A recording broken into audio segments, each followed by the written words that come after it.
20.000 subscribers. Terima kasih banyak. Hai semuanya, apa kabar hari ini? Aku Matthias, orang Prancis, dan hari ini teman-teman, aku mau buat video khusus buat kalian. Yes, karena kalian support aku. Subscribe, like, comments, share sama teman-teman. Ini penting banget loh. Tapi aku mau jawab semua pertanyaan kalian dari post kemarin. Kalian sudah siap? Duduk santai, ambil kopi atau teh atau minuman, dan selamat menikmati Q&A yang pertama untuk 20.000 subscribers. Dan kalau kamu belum subscribe, yuk langsung ke sini sebelum mulai dan like the video juga.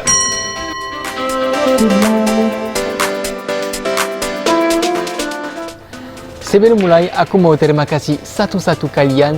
Terima kasih banyak karena kalian support aku. Dan terima kasih juga untuk pertanyaannya. Karena sekarang ada banyak pertanyaan dan aku mau coba jawab semuanya.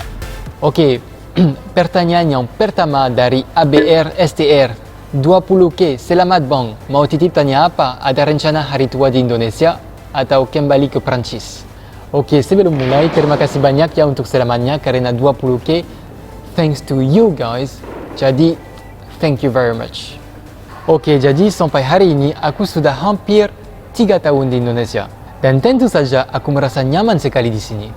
Ternyata aku merasa nyaman, orang baik-baik, makanan enak, pemandangannya luar biasa. Untuk rencana hari tua aku, wow, masih jauh sekali. Tapi why not? Kenapa? Karena sampai sekarang aku merasa nyaman sekali di sini. Dan waktu aku merasa nyaman dalam satu tempat, aku mau tinggal di tempat itu.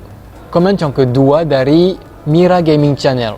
OMG, udah mau 20.000 subscribers. Semangat terus ya, semoga suatu hari bisa 100 subscribers.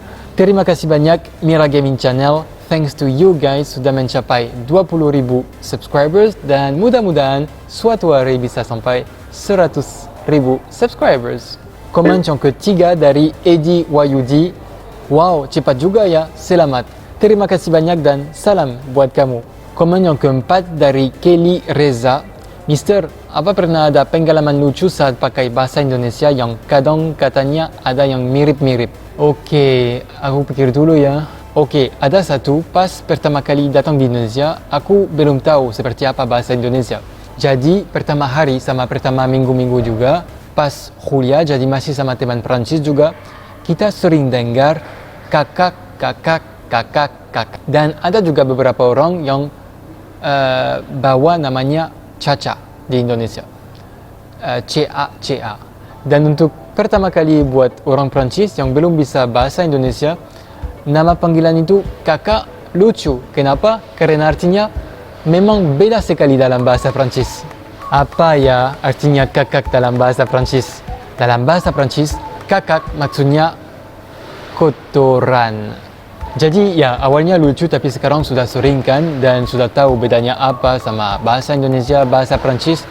Jadi sekarang kalau dengar nama panggilan kakak atau karena ini sopan juga kan kalau orang mau nanya kakak, kakak, ini sopan sekali. Jadi sekarang ya nggak bikin lagi linknya di antara bahasa Prancis artinya sama bahasa Indonesia artinya. Terima kasih Kelly untuk pertanyaannya. Oke, yang kelima dari Dira. Selamat bang, 20K. Terima kasih banyak. One more time, thanks to you guys. Terima kasih banyak karena kalian support aku. Oke, sekarang pertanyaan dari Selena Raja Guguk. Terima kasih atas pertanyaannya. Congratulations bang. Semoga semangat bikin konten-kontennya. Ya, selalu semangat. Oke, jadi di sini ada 3 pertanyaan. Yang pertama, kapan abang balik ke Prancis? Oke, untuk sekarang belum tahu sih kapan exactly aku mau pulang ke Prancis. Kalau mau pulang mungkin akhir tahun, tapi sebentar aja untuk Christmas sama keluarga karena udah lama tidak ketemu keluarga. Tapi ya mungkin sebentar aja kan, terus langsung pulang ke Indonesia. Yang kedua dari dia, apa yang abang rasakan setelah tinggal di Indonesia? Apa yang aku rasakan setelah aku tinggal di Indonesia? Oke, jadi di sini orang tahu gimana caranya untuk kontrol stres. Kalau di Eropa, wow, orang memang stres banget di sana. Tapi di sini menurut aku, orang tahu cara kontrol stres, jadi bisa menikmati hidup lebih dalam. Tapi menurut aku, orang Indonesia bisa mengkontrol stres lebih baik daripada orang Eropa Dan aku pikir kalau bisa kontrol stres, bisa menikmati hidupnya lebih dalam. Dan pertanyaan yang ketiga dari Selena Rajaguguk, maaf ya kalau salah panggil, abang tinggal sama siapa? Oke, jadi pertama kali datang di sini memang datang sendiri kan, karena keluarga masih di Eropa. Dan kali yang kedua juga datang sendiri karena habis kuliah di Eropa, di Inggris, terus langsung ke sini untuk magang Jakarta, dan habis itu kerja dan tinggal di Jakarta. Terima kasih Selena untuk pertanyaan. Halo Kak, sempat kesusahan gak sih belajar bahasa Indonesia? Atau suka dukanya belajar bahasa Indonesia deh? Oke, menurut aku bahasa Indonesia bukan bahasa yang tersulit di dunia, karena ada banyak bahasa yang sulit sekali. Tapi banyak orang yang bilang juga, wah bahasa Indonesia terlalu mudah ya, terlalu gampang untuk belajar. Kalau memang terlalu gampang untuk belajar, jadi maksudnya semua orang asing yang datang ke Indonesia bisa lancar bahasa Indonesia. Tapi kalau bisa lihat di Indonesia, orang asingnya berapa persen yang bisa memang lancar bahasa Indonesia. Aku punya beberapa teman orang asing yang sudah beberapa tahun sampai 10 tahun di sini dan mereka belum bisa bahasa Indonesia. Jadi maksudnya apa? Bahasanya sulit untuk belajar atau orang malas untuk belajar? Menurut aku, semua bahasanya ada kesulitan waktu belajar. Tapi kalau memang mau belajar satu bahasa, pasti kamu bisa. Jadi kalau ada teman-teman orang asing yang nonton video ini, jangan ada alasannya, pasti kamu bisa bahasa Indonesia. Dan of course, untuk kalian teman-teman orang Indonesia yang mau belajar tentang bahasa Prancis, pasti kalian bisa. By the way, kalau memang mau belajar bahasa Prancis secara seru dan gampang sama aku, bisa lihat di channel ini ada playlist namanya Belajar Bahasa Prancis dan pasti kamu tertarik. Kalau enggak, bisa langsung ketemu aku di Instagram juga. Yuk, silakan mencoba.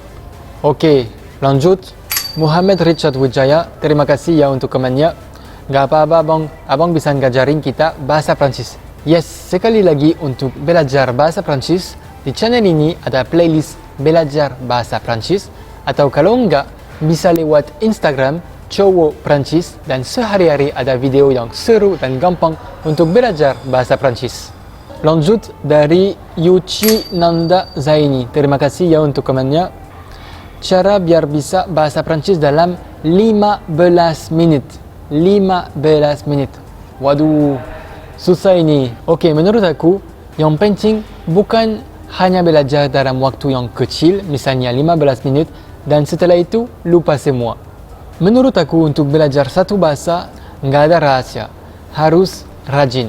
Jadi misalnya dapat 20 menit sehari free atau 1 jam sehari free atau cuma 10 menit, tapi harus setiap hari. Setiap hari pas bangun, misalnya sebelum kerja atau setelah kerja, harus belajar setiap hari waktu kamu punya free untuk belajar bahasa itu.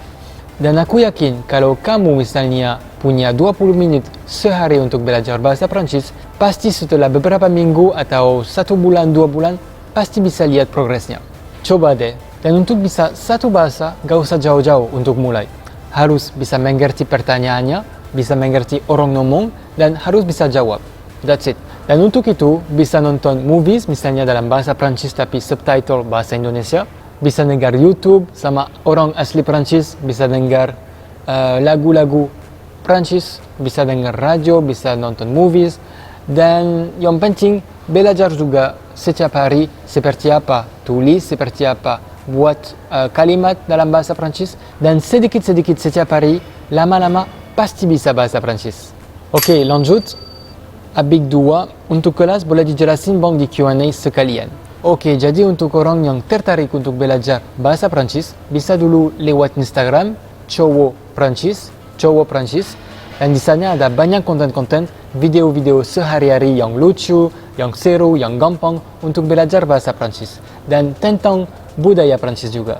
Dan kalau memang mau belajar bahasa Prancis lebih dalam, aku udah buka private class untuk belajar bahasa Prancis. Jadi bisa online, bisa ketemu, dan langsung sama asli Prancis aku.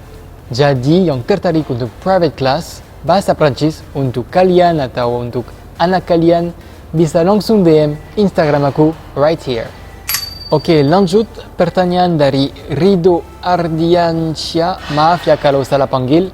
Terima kasih untuk pertanyaan. Kak, menurut kakak bahasa Indonesia termasuk bahasa yang mudah dipelajari atau susah dipelajari? Oke, menurut aku tidak ada satu bahasa yang mudah sekali atau satu bahasa yang susah sekali. Aku yakin semua tergantung orangnya. Kalau memang orangnya mau berusaha sekali untuk belajar satu bahasa, pasti bisa.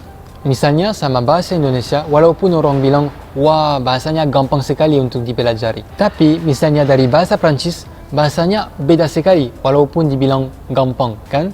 Jadi harus belajar semuanya, dan ya kalau tidak ada berusaha untuk belajar satu bahasa, nggak bisa masuk di otaknya, kan? Jadi tidak ada rahasia teman-teman. Harus berusaha dan setiap hari sedikit-sedikit, lama-lama pasti bisa.